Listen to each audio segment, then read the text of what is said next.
You look at the broader market, which is trading in record high territory, and you could say that investors are not as concerned about the prospect of higher taxes, but you're more concerned. Tell us why and how you're factoring it into your consensus as to where stocks can go from here. Sure. Thanks for having me.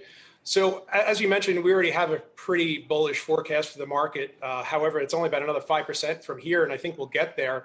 And we're considering, as we get more visibility on what the tax hike is going to look like and who it's going to hit the most, on changing that forecast. But this is a year, though, where the average stock is doing a lot better than the index. And this is kind of a really good backdrop for active managers because of that. Sticking with that claim that, if taxes do rise, the gains on the S&P 500 are capped. You look at analysis from RBC Capital, which shows that what happens to the stock market when capital gain taxes rise. When the rate increased in the past, the S&P 500 index on average, Michael, increased by 11%.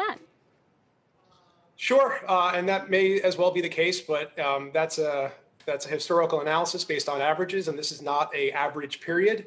We're in a very unique backdrop due to the pandemic and a lot of other things going on in the macro front, especially with the policy stimulus we're about to get from the U.S. And so we think the earnings estimates on the street continue to be too low for 2022, and they continue to rise just about every single day. And so while everyone's very focused on the tax hike that's going to come, while they've been focused on that, the earnings estimates have continued to rise even more than the haircut we're going to see from the tax hike. You could maybe say the market isn't responding to higher taxes because at the end of the day, Biden's plan will need congressional approval. But do you think that's one of the factors behind the underperformance in tech? Not really. No, tech has been underperforming in a pretty textbook fashion. Most of the tech sector, when you look at the indices, is really heavy with regards to its growth attributes.